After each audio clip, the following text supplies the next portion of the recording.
എസ്തേറിന്റെ പുസ്തകം അധ്യായം 8. യഹൂദർക്ക് സംരക്ഷണം. അന്ന് അഹസ്വേരോസ് രാജാവ് യഹൂദരുടെ ശത്രുവായ ഹാമാന്റെ ഭവനം എസ്തേർ രാജ്ഞിക്ക് നൽകി. മൊർദെഖായി രാജസന്നിധിയിലെത്തി. അവൻ തനിക്ക് ആരാണെന്ന് എസ്തേർ പറഞ്ഞിരുന്നു.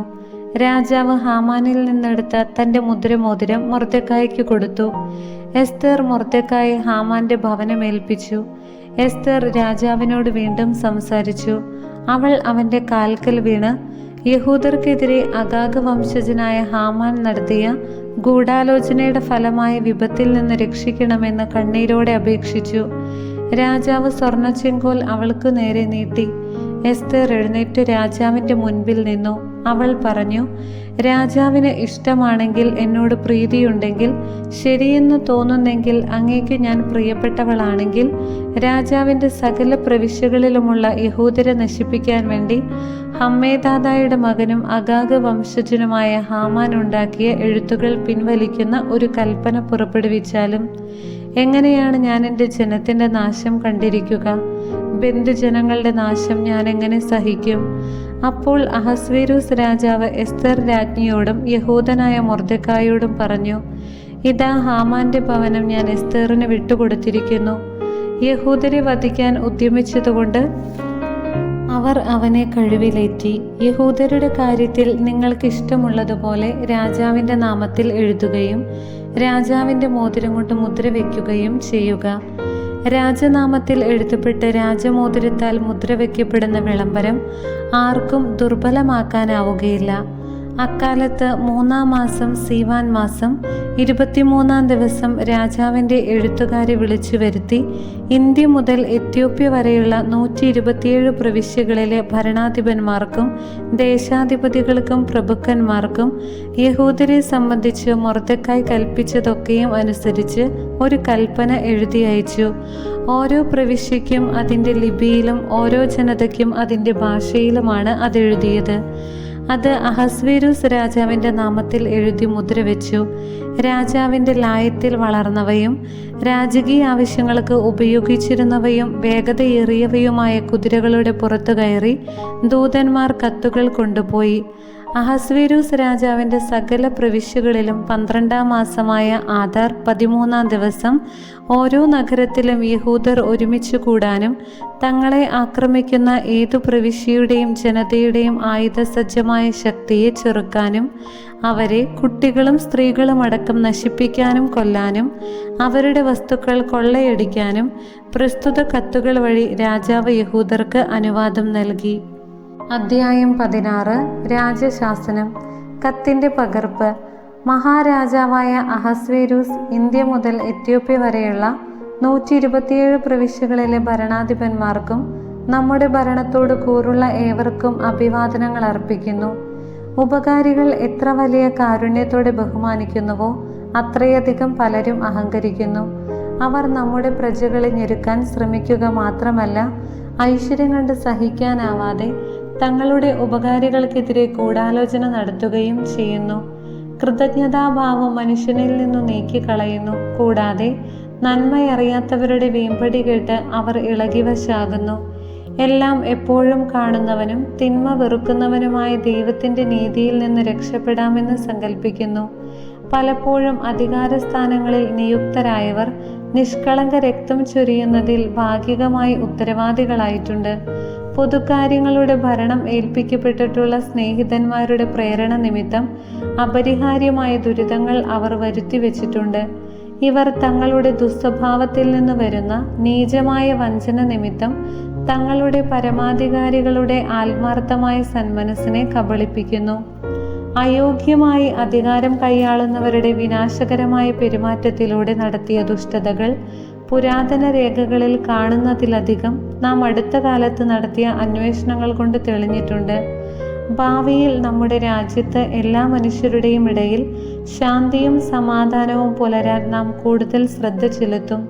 അതിനായി നമ്മുടെ ഭരണരീതി മാറ്റുകയും എപ്പോഴും നമ്മുടെ കൺമുൻപിലെത്തുന്ന കാര്യങ്ങൾ കൂടുതൽ സമഭാവന നിറഞ്ഞ പരിഗണനയോടെ വിധിക്കുകയും ചെയ്യും. ഹമ്മേദാദയുടെ മകനും മക്കദോനിയക്കാരനും തീർച്ചയായും പേർഷ്യൻ രക്തത്തിന് അന്യനും നമ്മുടെ ദയ ഏതും തീണ്ടിയിട്ടില്ലാത്തവനുമായ ഹാമാൻ നമ്മുടെ അതിഥിയായി ഇത്രയും കാലം എല്ലാ ജനതകളുടെയും നേരെ നമുക്കുള്ള സന്മനസ്സിന്റെ ഫലം അനുഭവിച്ചു. നാം അവനെ പിതാവെന്ന് വിളിക്കുകയും എല്ലാവരും എന്നും അവനെ രാജസിംഹാസനത്തിന്റെ 2-ാം സ്ഥാനക്കാരനായി കുമ്പിട്ട് വണങ്ങുകയും ചെയ്തു പോന്നു. എന്നാൽ അഹങ്കാരം അടക്കാനാവാതെ അവൻ നമ്മുടെ രാജ്യവും ജീവനും തട്ടിയെടുക്കാൻ തുനിഞ്ഞിറങ്ങി. കാപട്യവും കൗടില്യവും കൊണ്ട് അവൻ നമ്മുടെ രക്ഷകനും സ്ഥിരം ഉപകാരിയുമായ മൊർദെഖായിയെയും നമ്മുടെ നിഷ്കളങ്കയായ സഹധർമ്മിണി എസ്തേറിനെയും അവരോടൊപ്പം അവരുടെ ജനത്തെയും നശിപ്പിക്കാൻ അനുവാദം ചോദിച്ചു. ഇങ്ങനെ നാം അരക്ഷിതനാകുമെന്നും തൽഫലമായി രാജ്യം പെർഷ്യക്കാരിൽ നിന്നും മക്കധോനിയക്കാരിലേക്ക് കൈമാറുമെന്നും അവൻ കരുതി. പക്ഷേ അഭിശപ്തനായ ഇവനാൽ പൂർണ്ണനാശത്തിന് വിൽക്കപ്പെട്ട യഹൂദർ ദുഷ്ടത പ്രവർത്തിക്കുന്നവരല്ലെന്നും ഏറ്റവും നീതിയുക്തമായ നിയമങ്ങളാൽ നയിക്കപ്പെടുന്നവരാണെന്നും ഏറ്റവും ശക്തനായ ജീവിക്കുന്ന ദൈവമായ അത്യുന്നതന്റെ മക്കളാണെന്നും ഞാൻ കാണുന്നു. നമുക്കും നമ്മുടെ പിതാക്കന്മാർക്കും വേണ്ടി രാജ്യത്തെ ഏറ്റവും ഉത്തമമായ രീതിയിൽ നയിച്ചത് ആ ദൈവമാണ്. ആകയാൽ ഹമ്മേദാദായുടെ മകൻ ഹാമാൻ അയച്ച കത്തുകൾ നടപ്പിലാക്കാതിരിക്കാൻ നിങ്ങൾ പ്രത്യേകം ശ്രദ്ധിക്കണം. കാരണം ഇതെല്ലാം ചെയ്ത അവനെ തൻ്റെ സകല ബന്ധുജനങ്ങളോടും കൂടെ സൂസായുടെ കവാടത്തിൽ കഴിവിലേറ്റിയിരിക്കുന്നു. എല്ലാറ്റിനെയും ഭരിക്കുന്ന ദൈവം അവൻ അർഹിച്ച ശിക്ഷ അവൻ്റെ മേൽ വേഗം വരുത്തിയിരിക്കുന്നു. ഈ കത്തിൻ്റെ ഒരു പകർപ്പ് എല്ലാവർക്കും കാണാൻ കഴിയും വിധം എല്ലായിടത്തും പതിക്കണം. തങ്ങളുടെ നിയമങ്ങളനുസരിച്ച് ജീവിക്കാൻ യഹൂദരെ അനുവദിക്കണം. 12-ാം മാസമായ ആദാർ 13-ാം ദിവസം യഹൂദരെ നശിപ്പിക്കാൻ നിശ്ചയിച്ചിരുന്ന അതേ ദിവസം അവരെ ആക്രമിക്കാൻ ഒരുങ്ങുന്നവരുടെ പിടിയിൽ നിന്ന് രക്ഷ നേടാൻ വേണ്ട എല്ലാ സഹായങ്ങളും അവർക്ക് ചെയ്തു കൊടുക്കണം. എന്തെന്നാൽ എല്ലാറ്റിനെയും ഭരിക്കുന്ന ദൈവം താൻ തിരഞ്ഞെടുത്ത ജനതയ്ക്ക് നാശത്തിന്റെ ഈ ദിനത്തെ ആനന്ദത്തിന്റെ ദിനമായി മാറ്റിയിരിക്കുന്നു. നിങ്ങളുടെ അനുസ്മരണോത്സവങ്ങളിൽ ഒന്നായി ഈ ദിനത്തെ നിങ്ങൾ അത്യാഹ്ലാദത്തോടെ ആഘോഷിക്കുവിൻ. അങ്ങനെ ഇന്നും എന്നും നമുക്കും വിശ്വസ്തരായ പേർഷ്യക്കാർക്കും ഇത് രക്ഷയുടെയും നമുക്കെതിരെ ഗൂഢാലോചന നടത്തുന്നവർക്ക് നാശത്തിൻ്റെയും ഓർമ്മയായിരിക്കട്ടെ. ഇങ്ങനെ പ്രവർത്തിക്കാത്ത എല്ലാ നഗരവും ഗ്രാമവും ഒന്നൊഴിയാതെ കുന്തം കൊണ്ടും തീ കൊണ്ടും ക്രോധത്തോടെ നശിപ്പിക്കപ്പെടും.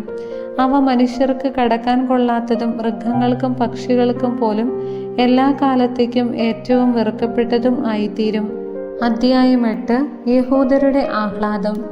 ഈ എഴുത്തിൻ്റെ ഒരു പകർപ്പ് ഒരു കൽപ്പനയായി എല്ലാ പ്രവിശ്യകളിലും പ്രസിദ്ധീകരിക്കുകയും ജനതകളുടെ ഇടയിൽ വിളംബരം ചെയ്യുകയും വേണ്ടിയിരുന്നു. ആ ദിവസം യഹൂദർ തങ്ങളെ ആക്രമിക്കുന്ന ശത്രുക്കൾക്കെതിരെ പ്രതികാരം ചെയ്യാൻ തയ്യാറാകേണ്ടിയിരുന്നു. അതുകൊണ്ട് രാജാവിൻ്റെ സേവനത്തിന് ഉപയോഗിച്ചിരുന്ന വേഗമേറിയ കുതിരയുടെ പുറത്ത് രാജകൽപ്പനയനുസരിച്ച് ദൂതന്മാർ ശീഘ്രം പുറപ്പെട്ടു. വിളംബരം തലസ്ഥാനമായ സൂസായിൽ പ്രസിദ്ധപ്പെടുത്തി. സൂസ നഗരമാകെ ആർപ്പു വിളിക്കുകയും ആഹ്ലാദിക്കുകയും ചെയ്യവേ മൊർദെഖായി നീലയും വെള്ളയുമായ രാജകീയ വസ്ത്രവും ഒരു വലിയ സ്വർണ്ണ കിരീടവും നേരിയ ചണനൂൽ കൊണ്ടുള്ള ചെമന്ന മേലങ്കിയും അണിഞ്ഞ് രാജസന്നിധിയിൽ നിന്ന് പുറപ്പെട്ടു. യഹൂദർ പ്രസന്നരായി. അവർക്ക് സന്തുഷ്ടിയും ആനന്ദവും ബഹുമാനവും കൈവന്നു. രാജകൽപ്പനയും വിളംബരവും എത്തിയ സകല പ്രവിശ്യകളിലെ നഗരങ്ങളിലും യഹൂദർ സന്തോഷിക്കുകയും ആഹ്ലാദിക്കുകയും ചെയ്തു. അവർക്കത് വിശ്രമത്തിൻ്റെയും ഉത്സവാഘോഷത്തിൻ്റെയും ദിവസമായിരുന്നു. രാജ്യത്തെ ആളുകളിൽ അനേകം പേർ തങ്ങൾ യഹൂദരാണെന്ന് പ്രഖ്യാപിച്ചു. എന്തെന്നാൽ യഹൂദരെക്കുറിച്ചുള്ള ഭയം അവരെ പിടികൂടിയിരുന്നു. അധ്യായം 9. യഹൂദരുടെ പ്രതികാരം. 12-ാം മാസമായ ആദാർ 13-ാം ദിവസം രാജാവിൻ്റെ കൽപ്പനയും വിളംബരവും നിർവഹിക്കപ്പെടേണ്ട ആ ദിവസം യഹൂദരെ കീഴടക്കാമെന്ന് അവരുടെ ശത്രുക്കൾ പ്രതീക്ഷിച്ചിരുന്ന ആ ദിവസം യഹൂദർ തങ്ങളുടെ ശത്രുക്കളുടെ മേൽ വിജയം നേടുന്ന ദിവസമായി മാറി. അഹസ്വേരൂസിന്റെ എല്ലാ പ്രവിശ്യകളിലും തങ്ങളുടെ നഗരങ്ങളിൽ യഹൂദർ തങ്ങളുടെ നാശം ആഗ്രഹിച്ചിരുന്നവരെ വധിക്കാൻ ഒരുമിച്ചുകൂടി. ആർക്കും അവർക്കെതിരെ നിലകൊള്ളാൻ കഴിഞ്ഞില്ല. കാരണം അവരെക്കുറിച്ചുള്ള ഭയം അത്ര കണ്ട് എല്ലാ ജനതകളെയും ബാധിച്ചിരുന്നു. പ്രവിശ്യകളിലെ എല്ലാ പ്രഭുക്കന്മാരും ദേശാധിപതികളും നാടുവാഴികളും രാജസേവകന്മാരും യഹൂദരെ സഹായിച്ചു. കാരണം അവർ മൊർദെഖായെ ഭയന്നു. മൊർദെഖായ് രാജാവിൻ്റെ ഭവനത്തിൽ ഉന്നതനായിരുന്നു. അവൻ്റെ കീർത്തി സകല പ്രവിശ്യകളിലും വ്യാപിച്ചു. അങ്ങനെ മൊർദെഖായി കൂടുതൽ കൂടുതൽ ശക്തനായി തീർന്നു. യഹൂദർ തങ്ങളുടെ സകല ശത്രുക്കളെയും വാളിനിരയാക്കി നശിപ്പിച്ചു. തങ്ങളെ വെറുത്തിരുന്നവരോട് ഇഷ്ടമുള്ളതെല്ലാം അവർ ചെയ്തു.